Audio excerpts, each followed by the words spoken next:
കോൺഗ്രസിനെതിരെ രൂക്ഷ വിമർശനവുമായി എത്തിയിരിക്കുകയാണ് കേന്ദ്ര ആഭ്യന്തരമന്ത്രി അമിത്ഷാ. കോൺഗ്രസിന്റെ പ്രകടന പത്രികയ്ക്കും തെരഞ്ഞെടുപ്പ് പ്രഖ്യാപനങ്ങൾക്കുമെതിരെയാണ് നേതാവ് ആഞ്ഞടിച്ചത്.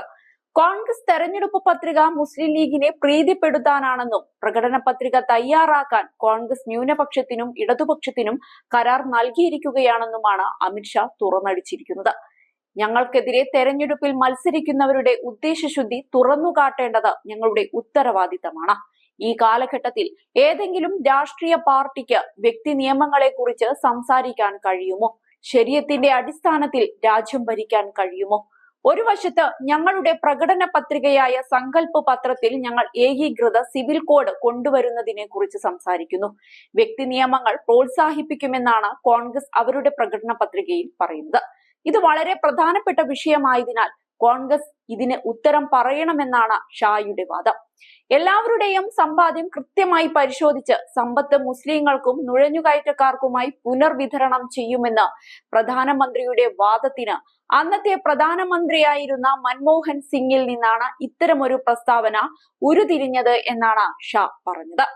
രാജ്യത്തെ വിഭവങ്ങളിൽ ന്യൂനപക്ഷത്തിന് പ്രത്യേകിച്ച് മുസ്ലിങ്ങൾക്ക് അവകാശമുണ്ടെന്ന് അദ്ദേഹം പറഞ്ഞിരുന്നു.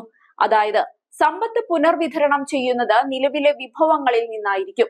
ജനങ്ങളുടെ സ്വത്ത് കൈക്കലാക്കി സമ്പത്ത് പുനർവിതരണം ചെയ്യും. ഇത് ശരിയല്ലെങ്കിൽ പിന്നെന്താണ് അവർ ഉദ്ദേശിച്ചതെന്ന് കോൺഗ്രസ് പാർട്ടി വ്യക്തമാക്കണം. കൂടാതെ കോൺഗ്രസിന്റെ തെരഞ്ഞെടുപ്പ് പ്രകടന പത്രിക മുസ്ലിം ലീഗിന്റെ പകർപ്പാണെന്നും അമിത്ഷാ ആരോപിച്ചു. ന്യൂനപക്ഷങ്ങൾക്ക് പ്രാധാന്യം നൽകുമെന്ന് അവർ പറയുന്നു. അവർ എങ്ങനെയാണ് രാജ്യം ഭരിക്കാൻ ഉദ്ദേശിക്കുന്നത്? തീരുമാനിക്കേണ്ടത് ഇവിടുത്തെ ജനങ്ങളാണ്. പ്രീണന നയത്തിൽ നിന്ന് രാജ്യത്തെ മോചിപ്പിച്ച നേതാവ് കൂടിയാണ് പ്രധാനമന്ത്രി നരേന്ദ്രമോദി. എന്നാൽ ആ ദിശയിലേക്ക് വീണ്ടും പോകാനാണ് കോൺഗ്രസ് ആഗ്രഹിക്കുന്നത്. കാരണം ഈ തെരഞ്ഞെടുപ്പിൽ വിജയിക്കാനാകുമെന്ന് അവർക്ക് തീരെ ആത്മവിശ്വാസമില്ല. സമ്പത്ത് പുനർവിതരണത്തിന്റെ ബാക്കിയായാണ് താലിമാല വിവാദവും ഉരുതിരിഞ്ഞത്. സമ്പത്തുമായി ബന്ധപ്പെട്ട കാര്യത്തിൽ ഇതെല്ലാം ഉൾപ്പെടുമെന്നും അദ്ദേഹം വാദിച്ചു. എന്നാൽ തങ്ങളുടെ പ്രകടന പത്രികയെ ഷാ വാനോളം പുകഴ്ത്തി. ഞങ്ങളുടെ തെരഞ്ഞെടുപ്പ് പ്രകടന പത്രികയായ സങ്കല്പ് പത്ര ജനങ്ങൾക്ക് മുന്നിൽ സമർപ്പിച്ചിട്ടുണ്ട്. എല്ലാ വസ്തുതകളും അതിൽ ഉൾപ്പെടുത്തിയിട്ടുണ്ട്.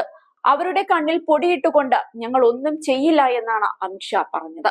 ഏതായാലും മോദിയും ഷായും കോൺഗ്രസിനെ എല്ലാവിധത്തിലും ദ്രോഹിക്കുകയാണ്. ഇതിനിടയിൽ കോൺഗ്രസ് ഹൈന്ദവ വിശ്വാസങ്ങളെയും സനാതന ധർമ്മത്തെയും തകർക്കുകയാണെന്നാണ് യോഗി ആദിത്യനാഥ് പറഞ്ഞുകൊണ്ടുവന്നത്. സനാതന ധർമ്മത്തെ ഇല്ലാതാക്കാൻ ശ്രമിക്കുന്ന കോൺഗ്രസിന്റെ പ്രവണത ഇന്നോ ഇന്നലെയോ തുടങ്ങിയതല്ല. തെരഞ്ഞെടുപ്പ് കാലത്ത് ഇത്തരം വിഷയങ്ങൾ ഉന്നയിച്ച് ഭാരതീയ വിശ്വാസങ്ങളെ ഇല്ലാതാക്കാനുള്ള കോൺഗ്രസ് നേതാക്കളുടെ ശ്രമങ്ങൾക്ക് ജനങ്ങൾ വോട്ടിലൂടെ മറുപടി നൽകണം. ശ്രീരാമചന്ദ്രൻ ശിവഭഗവാനെ ആരാധിച്ചിരുന്നു. എന്നാൽ പുരാണങ്ങളിൽ പോലും വിഭജനം നടത്തി നമ്മുടെ സംസ്കാരത്തെ ഇല്ലാതാക്കാനാണ് കോൺഗ്രസിന്റെ ശ്രമമെന്നാണ് യോഗി ആദിത്യനാഥ് തുറന്നടിച്ചത്. വളരെ ക്രൂരമായാണ് ബി കോൺഗ്രസിനെ കടന്നാക്രമിക്കുന്നത്. തെരഞ്ഞെടുപ്പ് അടുത്തെത്തുന്നത് ബി ചങ്കിടിപ്പ് കൂട്ടുന്നുണ്ട്.